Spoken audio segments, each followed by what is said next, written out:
សួស្តីប្រិយមិត្តនិងទស្សនិកជនទាំងអស់គ្នាថ្ងៃនេះខ្ញុំបានលើកយករឿងខ្មោចជប៉ុនមួយទៀតហើយមកនិយាយគឺរឿងរ៉ាវរបស់ Hachi Sakusama ដែលអ្នកធ្លាប់បានទស្សនាតាមរយៈ anime ឬវីដេអូភ័យរន្ធត់ផ្សេងៗនោះតាមពិតទៅវាមិនមែនជាព្រឹត្តិការណ៍ប្រវត្តិសាស្ត្រពិតប្រាកដដែលមានកំណត់ត្រាផ្លូវការនោះទេសាច់រឿងនេះគឺជារឿងព្រេងនិទានបែប digital ដែលត្រូវបានបង្កើតឡើងនិងចែកចាយដំបូងគេនៅលើគេហទំព័រជជែកពិភាក្សាដ៏ល្បីល្បាញរបស់ជប៉ុនកាលឆ្នាំ2008ទោះជាយ៉ាងណាសាច់រឿងដើមចម្បង original ដែលអ្នកលេងអ៊ីនធឺណិតជប៉ុនចាត់ទុកថាជាសាច់រឿងពិតប្រាកដនិងជាប្រភពនៃរឿងនេះមានដំណើររឿងដូចតទៅ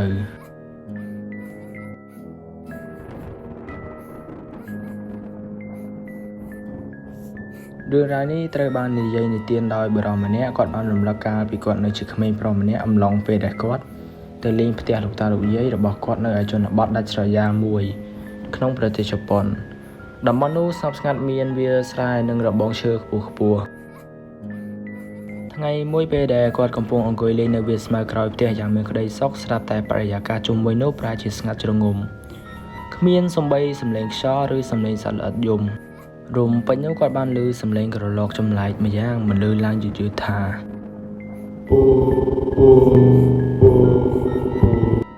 ដោយសារតែការចង់ដឹងចង់ឃើញគាត់ក៏ងាកទៅរកប្រភពសំឡេង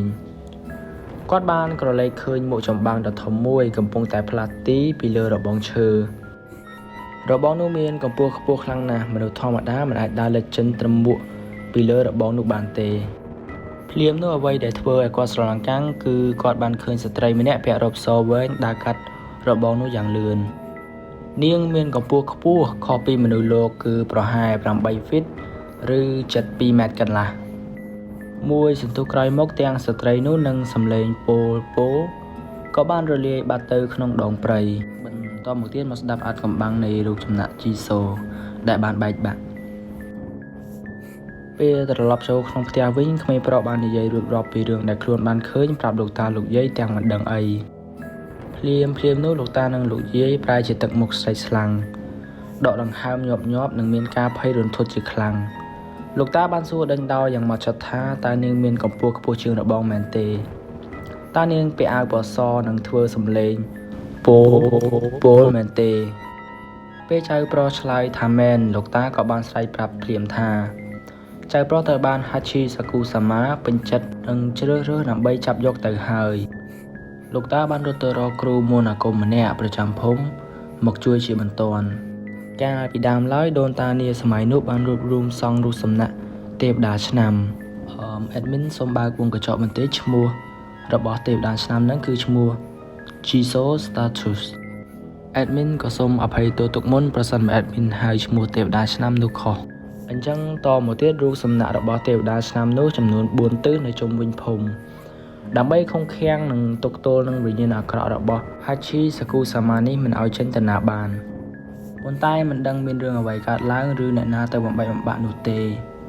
បានជារូបសំណាកមួយក្នុងចំណោមនោះត្រូវបានបែកបាក់ដែលធ្វើឲ្យម្ដាសារបស់នាងរំដោះខ្លួនចេញមកវិញហើយដើររកចាប់ក្មេងៗដែលនាងពេញចិត្តគ្រូមន្តអាគមបានដឹងថានាងនឹងមកយកក្មេងនៅយប់នេះដូច្នេះគាត់បានរៀបចំបន្ទប់មួយយ៉ាងពិសេសជញ្ជាំងបង្អួចនិងទ្វារបន្ទប់ត្រូវបានបិទដោយយ័ន្តការពារជុំវិញយ៉ាងជិតមានដាក់ចានអង្ករមន្តអាគមនៅជ្រុងទាំង4នៃបន្ទប់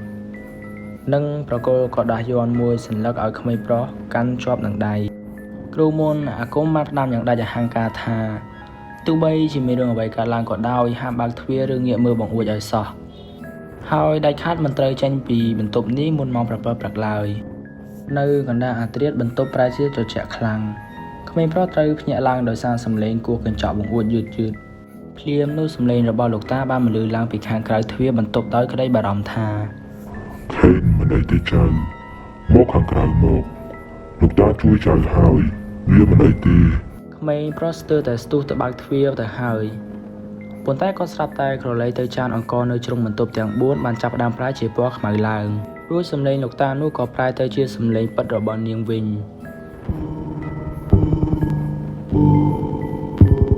តាមពិតទៅគឺជាសំឡេងខ្មោចស្រី8 feet នោះទេដែលបន្លំធ្វើជាសំឡេងលោកតាដើម្បីបោកគេឲ្យបើកទ្វារក្មេងប្រុសបានត្រឹមតែអង្គុយយំអបយ័ន្តនិងសូត្រធម៌រហូតដល់ភ្លឺ នៅម៉ោង7ព្រឹកលោកតានិងអ្នកភូមិក៏បានមកបើកទ្វារពួកគេបាននាំក្មេងប្រុសឡើងឡានវែងមួយដែលមានកញ្ចក់ខ្មៅជិតដោយមានបរិបរជុំវិញខ្លួន9នាក់អង្គុយឡោមព័ទ្ធជុំវិញដើម្បីបិទបាំងក្មេងប្រុសពីខ្សែភ្នែករបស់នាងពេលឡានកំពុងបើកបរចេញពីភូមិស្រាប់តែមានសំឡេងបោកឡានខ្លាំងៗនិងសំឡេងសំឡេងដើរតាមយ៉ាងលឿនក្មេងប្រុសបានលួចមើលតាមចន្លោះប្រហោងក៏ឃើញហាឈីសាគូសាម៉ាកំពុងតែរត់អណ្ដែតខ្លួនតាមបង្អួចឡានយ៉ាងគួរឲ្យខ្លាចប៉ុន្តែដោយសារអំណាចយ័ន្តនិងបរិបរជុំវិញខ្លួននាងមិនអាចធ្វើអ្វីបានឡើយរហូតដល់ឡានបើកចេញផុតពីព្រំប្រទល់ភូមិទើបនាងក៏បានបាត់ទៅសាច់រឿងដែរបានបញ្ចប់ដោយការបញ្ជាក់ថាចាប់តាំងពីថ្ងៃនោះមកក្មេងប្រុសម្នាក់នោះដែលឥឡូវក្លាយជាបុរសពេញវ័យមិនដែលហ៊ានជន់ទឹកដីកំណើតរបស់លោកតាលោកយាយវិញឡើយទោះបីពេលលោកតាលោកយាយស្លាប់ក៏ដោយព្រោះគ្រូមន្តអាគមបានមានព្រះនាមថាបណ្ដាសារបស់ហាឈីសាគូសាម៉ាក៏មិនរលាយបាត់ឡើយនាងនៅតែរងចាំផ្លូវដើម្បីយកជីវិតគាត់ជានិច្ចទោះជាឆ្លងកាត់រាប់សិបឆ្នាំក៏ដោយជាចុងក្រោយខ្ញុំសូមអរគុណទៅដល់ទស្សនិកជនទាំងអស់គ្នាដែលចំណាយពេលដ៏មានតម្លៃក្នុងការទស្សនាសូមជូនពរអ្នកទាំងអស់គ្នាជួបតែសេចក្តីសុខសេចក្តីរីកចម្រើននិងជោគជ័យគ្រប់ភារកិច្ចការងារសូមអរគុណនិងសូមជម្រាបលា